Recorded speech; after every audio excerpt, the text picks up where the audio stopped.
Beatriz Chagas, do segundo D, e para esse trabalho eu poderia escolher entre duas opções, que seriam falar sobre a biografia de Martins Pena e o cenário da época, que se passa no século XIX, ou poderia falar sobre o livro que eu li durante o bimestre e a biografia do respectivo autor. Como eu tinha começado a ler a obra de Hegel, a biografia de Hegel, mas eu não me dei muito bem, então eu achei melhor eu ler O Noviço, que já é de Martins Pena, então eu já estaria sabendo um pouco mais sobre o autor que a gente estava estudando. Infelizmente, eu não estou com um livro físico aqui para mostrar sobre quando eu vou falar dele, mas eu vou tentar fazer um bom trabalho mesmo assim. O nome completo de Martins Pena é Luiz Carlos Martins Pena. Ele nasceu no dia 5 de novembro de 1815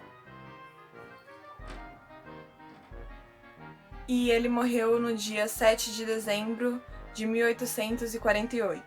Ele morreu bem jovem, com 33 anos, mas não impediu ele de fazer várias obras que enriquecem nossa cultura.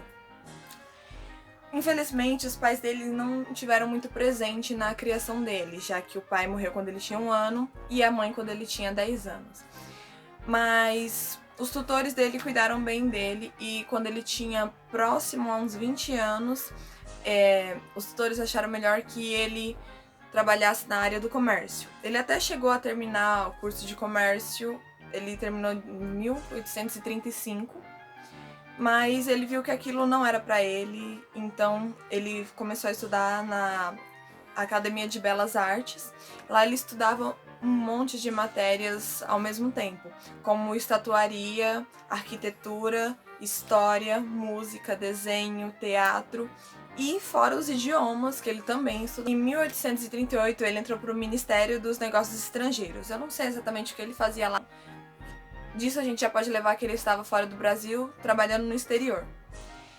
E ele trabalhava também, um dos trabalhos dele era num jornal, que ele era folhetinista. Nos folhetins ele escrevia bastante sobre críticas teatrais do mundo em si, do teatro mundial.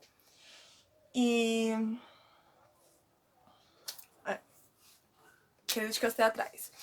E ele também levou um pouco disso para as obras dele. Ele tem quase 30 obras, é praticamente uma obra para cada ano de vida que ele teve, né?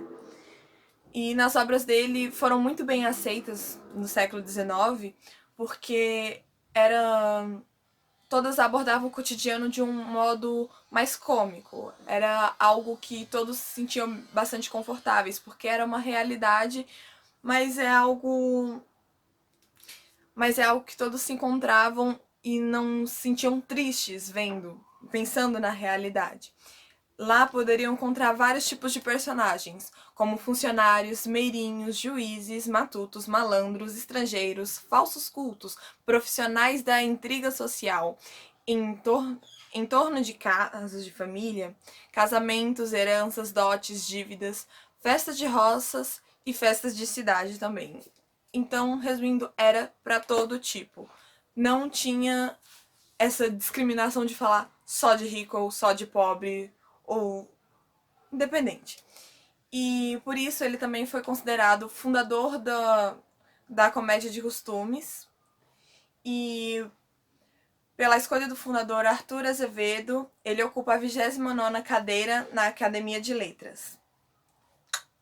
Agora eu vou tentar falar um pouquinho sobre a obra que eu li, que seria o livro O Noviço, que contém 3 das obras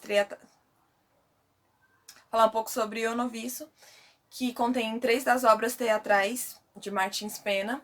A primeira é O Noviço, que se divide em 3 atos e em vários capítulos. Essa obra começa com a gente conhecendo a Florência e o Ambrósio, que são casados. A Florência, ela era uma viúva, ela faz parte da corte, ela é rica. Era uma viúva com 2 filhos, e aí ela se casou com Ambrósio, que aparentava ser um ótimo marido, sem interesse financeiro nenhum, mas era tudo uma fachada, e ele tinha o plano de colocar todos os herdeiros de Florência, possíveis herdeiros, fora do caminho. E o modo que ele achou de fazer isso era colocando-os no convento. a filha mais velha de Florência, a Emília, e o filho mais novo, o Juca. Era o plano dele colocar no convento. O sobrinho de Florência, que tinha a guarda, ela tinha a guarda dele, Carlos, já estava no convento há uns 6 meses. O Carlos, vou tentar dar uma resumida, porque senão vai ficar muito longo. O Carlos foge do convento porque não é o lugar dele, ele não quer essa vida pra ele.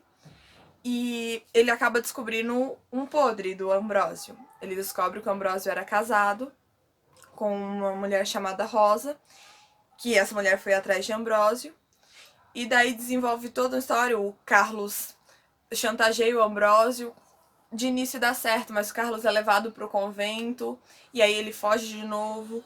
Ambrósio, como já tinha sido dito como ele...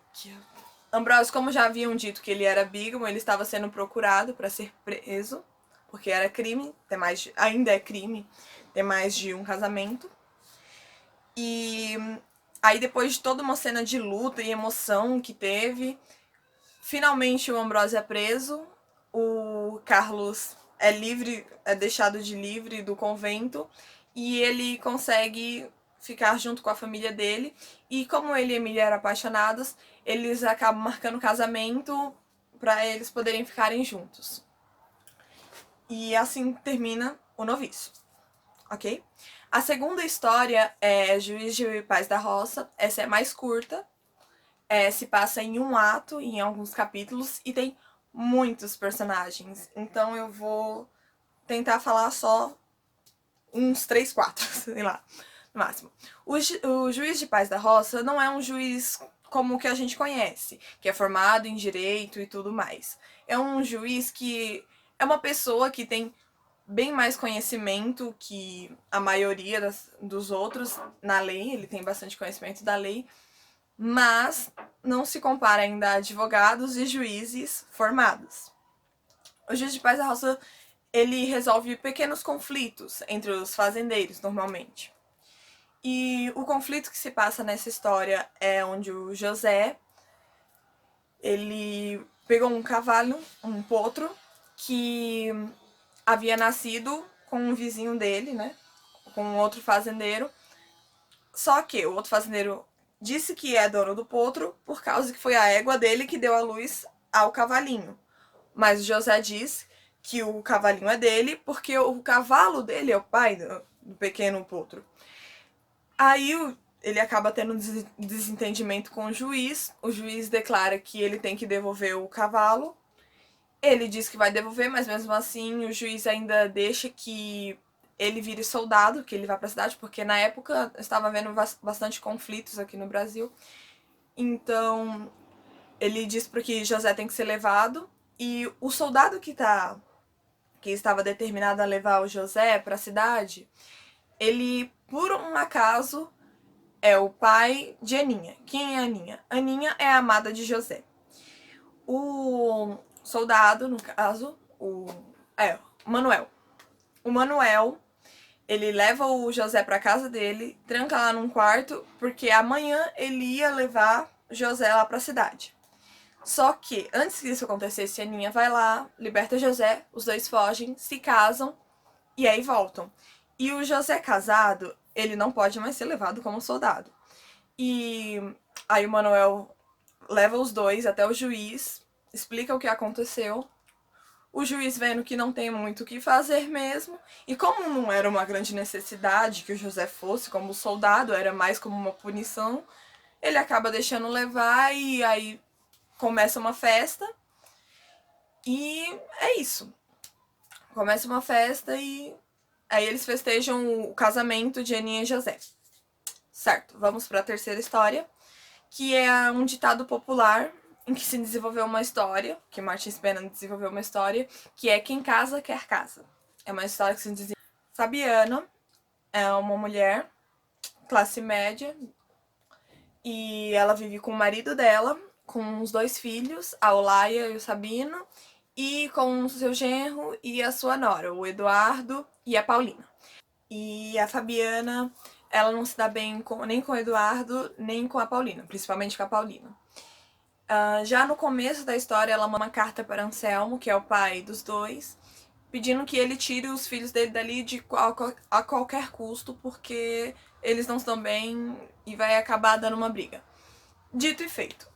Depois de muitos ocorridos ali, acaba tendo uma briga em que todos acabam se batendo, até quem não tem a ver, até umas duas crianças estavam ali, começou a se bater também, todos começam uma briga, e aí Anselmo chega nessa briga, ele aparta a briga e tal, e ele chega com duas chaves, que é onde os dois casais agora iam morar, e se resolvem.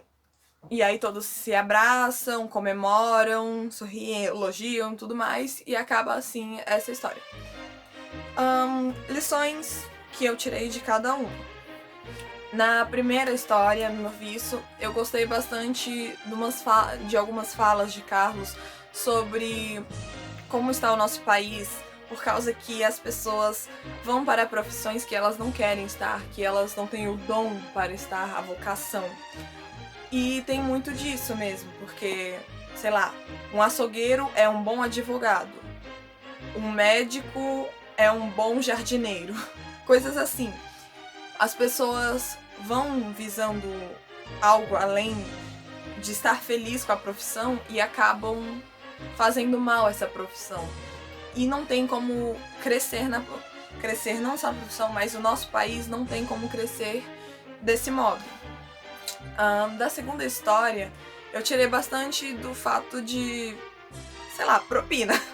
Porque o juiz de paz da roça, ele recebia muitos presentes. Ele recebia leitão, caixa de banana, coisas assim, que eram dadas nas fazendas e que ele recebia por suas escolhas, na hora que ele ia resolver as intrigas dos fazendeiros. Então eu tirei bastante disso, que as pessoas gostam de comprar os outros. Na terceira, já é um ditado, e dá pra perceber que cada um tem que ter a sua casa e todo mundo junto não é tão bom assim, porque às vezes a gente se dá melhor com as pessoas não convivendo tanto com elas. Tipo, de longe, se vendo raramente, todo mundo são os melhores amigos, todo mundo se ama, mas convivendo ali no dia a dia dá uma bagunça só, todo problema, então é melhor cada um ter sua casa. E se você casa, você quer uma casa. A biografia de Martins Pena eu tirei do site oficial. A biografia de Martins Pena eu tirei do site oficial da Academia de Letras. Vou ver se eu consigo pôr aqui. E espero que tenha gostado. Tchau!